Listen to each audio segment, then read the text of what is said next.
University के नए professor उस दिन पहली बार क्लास लेने गए। ब्लैक बोर्ड की ओर मुड़कर वे कुछ लिखने वाले थे कि अचानक एक छात्र ने जोर से सीटी बजाई, जैसे सिनेमा हॉल में कुछ दर्शक बजाते हैं। प्रोफेसर ने क्लास की ओर मुड़कर पूछा, कौन है वह? किसने मेरे क्लास में सीटी बजाई?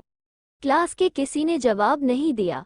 सब चुप थे, ऐसे दिखावा कर रहे थे जैसे किसी ने कुछ सुना नहीं, देखा नहीं, सब नॉर्मल चल रहा है। प्रोफेसर ने शांत होकर चौक हाथ से टेबल पर रखा और कहा, अच्छा, आज कुछ लेक्चर नहीं दूंगा पर मेरे जीवन में घटी हुई एक कहानी सुनाता हूँ। सभी छात्र कहानी सुनने के लिए उत्सुक हो गए। प्रोफेसर ने कहानी शुरू की। पिछली रात मैंने सोने की बहुत कोशिश की पर नींद मानो मेरी आंखों से हजारों मील दूर चली गई थी। सोचा, नींद जब नहीं आ रही तो क्यों न गाड़ी में पेट्रोल भर कर लाऊं। कल सुबह समय बचेगी और हो सकता है इसके बाद मैं अच्छी नींद सो सकूं। गाड़ी लेकर पेट्रोल स्टेशन से पेट्रोल भरने के बाद मैंने देखा पूरी सड़क खाली है।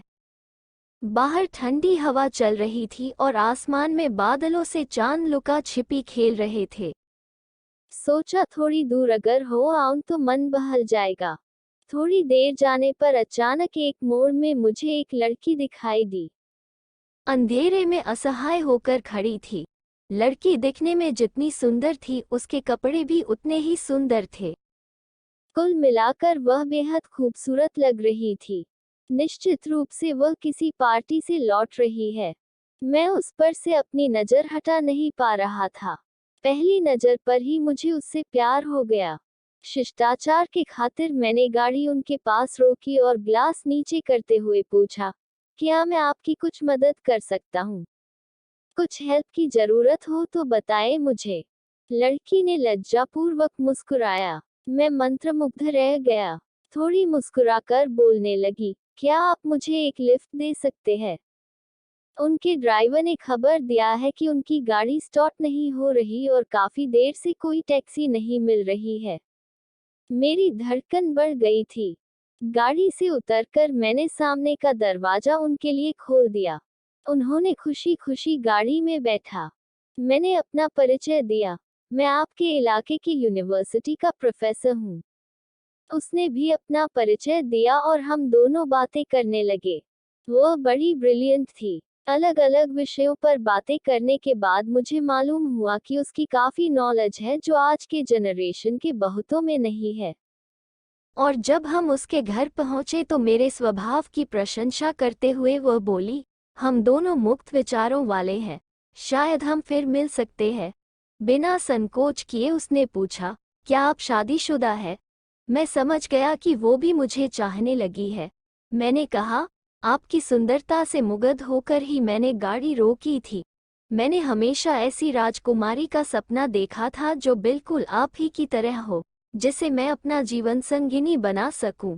आपकी ज्ञान, बुद्धि और बातों से मुग्ध होकर मैं खुलेआम स्वीकार करता हूं कि मैं आपकी ओर आकर्षित हूं। हमारे अपार्टमेंट में चलिए, चाय पीते हुए कुछ और बातें कर सकते हैं, उन्होंने कहा। दोनों ओर से जब प्यार जाहिर हो चुका है तो दुविधा किस बात की?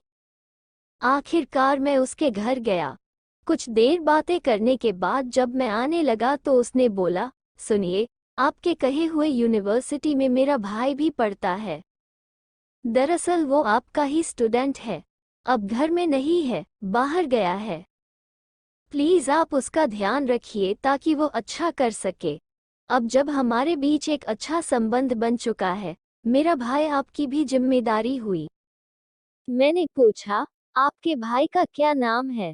मेरी नई प्रेमिका ने कहा, हमारे आपस की ज्ञान और बुद्धि के कारण ही कम समय में हमें एक दूसरे से प्यार हुआ।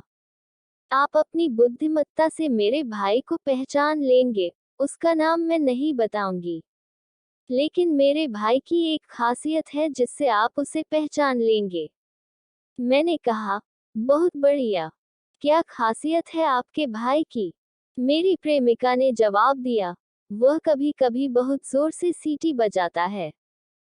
क्लास के सभी छात्रों ने एक क्षण के लिए मुड़कर सीटी बजाने वाले लड़के की तरफ देखा। प्रोफेसर ने टेबल से फिर चौक हाथ में लेते हुए कहा, मैंने साइकोलॉजी में पीएचडी खरीदा नहीं, मेहनत करके कमाया है। कहानी को अंत तक सुनने के लिए आपका हार्दिक धन्यवाद।